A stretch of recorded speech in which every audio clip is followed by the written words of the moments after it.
Covenant defenses detected. What? There's no Covenant here. Shut up. Maybe nobody's home. Shut up. Oh shit. Attack! No Covenant. You have to open your mouth.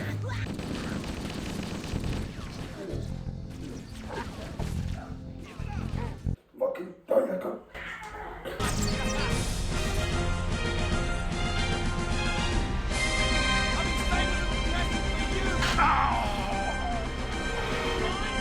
No!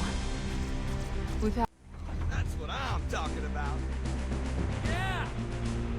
I've wanted to do a video on VR since like forever. I could ramble on and on about my time with Halo VR, which was me being able to experience my childhood game completely within this headset. That was an absolute unreal experience that I will never forget, and I will definitely make a video on that one day. But for this video in particular, I wanted to talk about something a lot more personal, it's got a lot more meaning to me.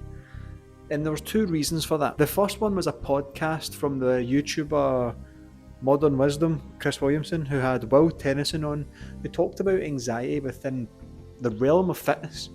And the second one was a game on this headset called Thrill the Fight 2, which is a boxing sim where, because it's an early access, it's only got an online function, so you can box against real people. And yeah, I love boxing, so that was really cool being able to do that. But it offered like this insane way in order to get exercise in, and it has completely revolutionised how I do cardio now. So after playing with this game for just over a month now, it's completely changed the way I do cardio. I absolutely love doing it. It's a good, fun and intuitive way in order to get my exercise in, and it also elevates my heart rate above anything else that I think I've ever done. I'm exhausted after 3 fights in this game. It's ridiculous. But the beauty of it is, it has so much potential for people around the world to completely change their lives while having fun. So that is exactly what this video is about. The unseen potential of virtual reality. It holds so much potential for people to build fitness habits that they can legitimately stick to.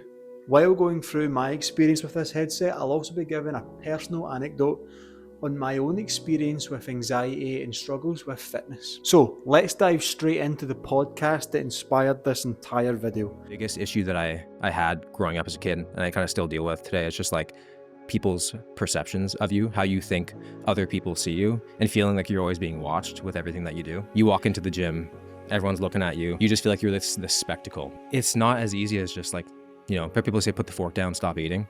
There's a lot more shit that goes on with it. Like one of the things that I talked about, there's a guy named Brentley who I interviewed, and he was like, I can feel great about myself, but when I go out and see how other people look at me, that influences how I see myself. And then I stop going out and doing the things that I love because I feel like people don't want me there. I wanted to show people it's much deeper than just like, oh, you're fat, stop eating, go to the gym. There's a lot more that's involved in the situation.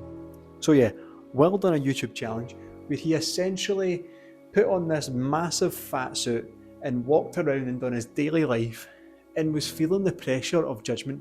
But the cool thing about him is it was actually bringing upon old memories that he had, because he dealt quite badly with the fear of judgment from other people. Granted, it was an absolute extreme, right?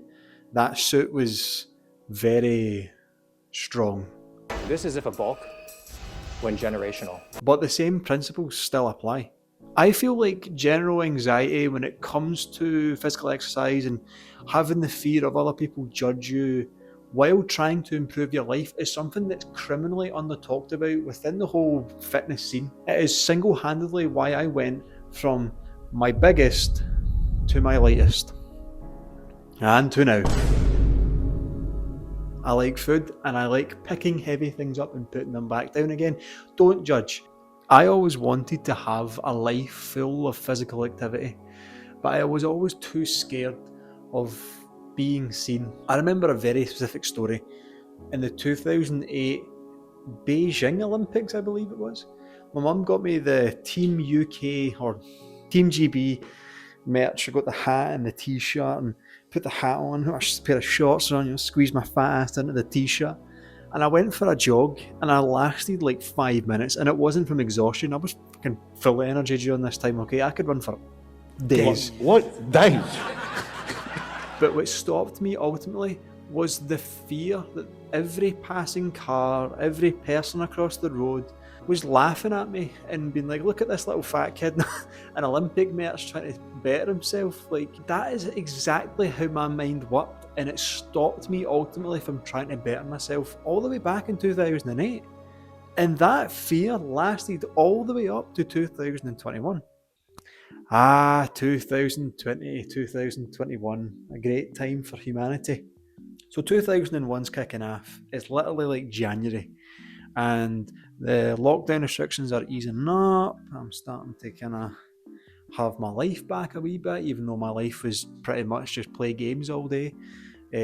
But yeah, during this time, I essentially went to work, came home, played games until the night times, had the Sam Sulek diet, repeat. It was an absolute fucking S tier life. Back then, I could sit on my arse all day and not be bothered. See now, if I sit in a chair for like more than 3 hours, I'm like, I need to move. But anyway, do you know what the weird thing is? It's really weird existing in your own body and being like, oh here, I could change at any point. All I have to do is just, flip the switch and start.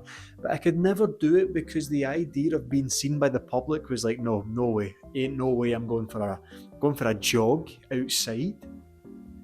No.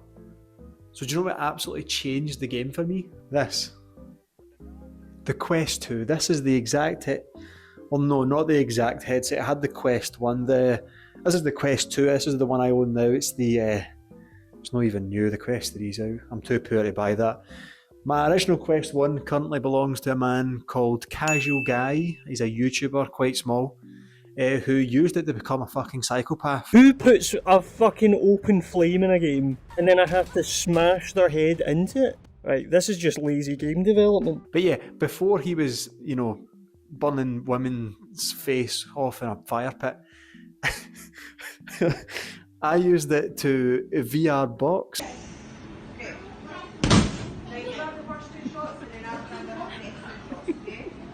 In the original Thrill of the Fight game, where they had a career mode and you could work your way through the single player, punch like that.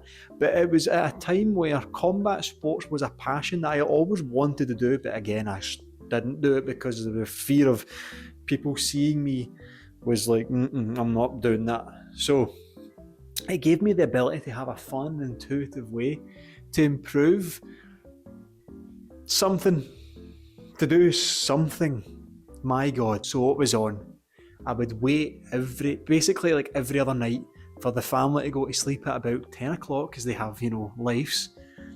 Sneak down the stair, nice and quiet. I would rearrange the living room, quietly of course. And just like that, I have space. Fuck me, man. The tools I had now with the virtual reality headset, the open area, nothing stopped me anymore. It was time.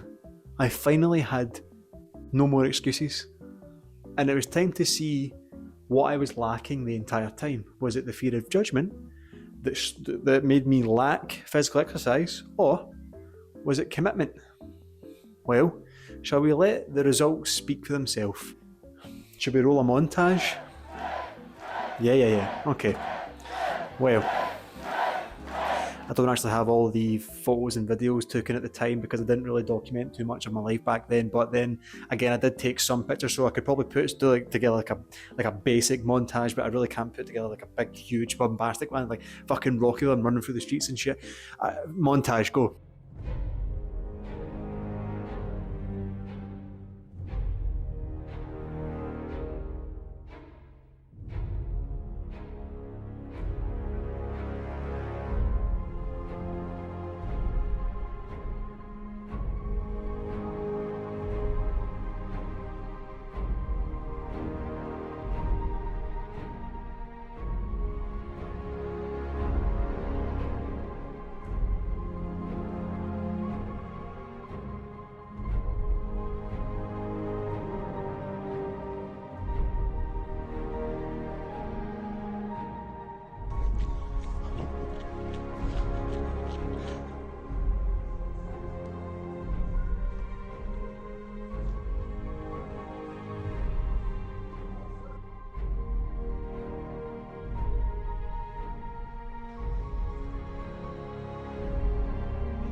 That was a completely realistic timeline of what a fitness journey looks like right there. Like, in all seriousness, do you know what?